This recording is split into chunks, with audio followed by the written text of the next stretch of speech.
হোজাই উত্তৰ বিদ্যানগৰত ভয়ংকৰ অগ্নিকাণ্ডত জ্বলি ভস্মীভূত ৫টাকৈ বাসগৃহ। ঘটনাস্থলীত উপস্থিত অগ্নি নিৰ্বাপক বাহিনী ৩খনকৈ গাড়ী। জুইত জাহ গৈছে প্ৰায় বহু লক্ষাধিক সামগ্ৰী। ৪টাকৈ ৰন্ধন গেছৰ চিলিণ্ডাৰ বিস্ফোৰণ। অৱশ্যে জুইৰ সূত্ৰপাত এতিয়ালৈকে জানিব পৰা নাই। অগ্নি নিৰ্বাপক বাহিনীৰ লগতে অসম আৰক্ষী আৰু CRPF বাহিনী উপস্থিত ঘটনাস্থলীত।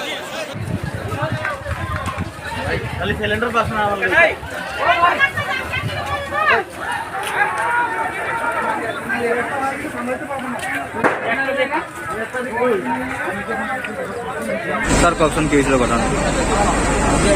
12টা আমৰা গম পালোঁ যে উত্তৰ বিদ্যানগৰত জুই জ্বলিছে। এই মতে আমি লগে লগে ফায়াৰ ব্ৰিগেড খবৰ দিওঁ আৰু আমিও লগে লগে আহোঁ আৰু ইতিমধ্যে ফায়াৰ ব্ৰিগেড গাড়ী আহি গৈছে আৰু জুই ইতিমধ্যে কণ্ট্ৰল হৈছে আৰু ইয়াত গম পোৱা মতে 2টা ঘৰ জ্বলি চাফা হৈছে আৰু আপোনাৰ বৰ্তমান জুই নিয়ন্ত্ৰণত আছে। কেইটামান ফায়াৰ ব্ৰিগেড গাড়ী আহিছে? অলৰেডি 2খনে নুমাই গ'ল আৰু এখন আহিছে, 3খন ইতিমধ্যে আহিছে। কিমান টকা সম্পত্তি যায়? এতিয়ালৈকে খবৰ চাবৰ হেৰি কৰিব পৰা হোৱা নাই, আমি পৰৱৰ্তী পৰ্যায়তে গম পাম। কিবা চিলিণ্ডাৰ ব্লাষ্ট মাৰিছিলে? অলৰেডি গম পোৱা মতে আমাৰ 4টা চিলিণ্ডাৰ ব্লাষ্ট হৈছে। কি হৈছিলে, কেনেকৈ জুই লাগিলে? প্ৰথমে জুই লাগিল তাত জুই লগাৰ পিছত প্ৰায় আধা ঘণ্টামান জুই জ্বলি আছে। কণ্টিনিউ কল কৰা হ'ল ফায়াৰ ব্ৰিগেডৰ। ইয়াত কাৰোৰ ওচৰত কণ্টেক্ট নাম্বাৰ নাই কাৰণে আমি থানাত ক'লোঁ। থানাৰ পৰা ফায়াৰ ব্ৰিগেডত ক'লে।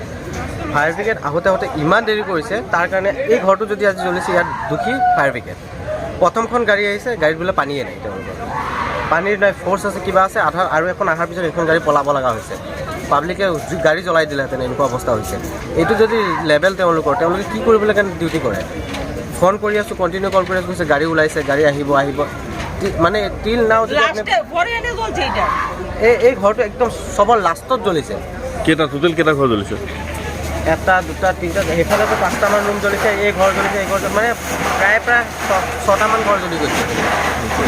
কিহৰ পৰা লাগিছে জুইটো গম পায় নেকি? এতিয়ালৈকেতো গম পোৱা যোৱা নাই কিহৰ পৰা লাগিছে। নেচাৰেল কেলেমিটি হ'ব কিবা যদি জ্বলিছে, কিন্তু চিলিণ্ডাৰ এইটো ঘৰত প্ৰায় 3টা ফাটিছে, সেইটো 2টামান ফাটিছে। তিনিটা ইয়াত? ইয়াত 3টা মানে ফাটি গৈছে কণ্টিনিউ। আৰু ইয়াৰ পৰা জেগাখিনিৰ নাম কি? এতিয়া উত্তৰ বিদ্যানগৰ।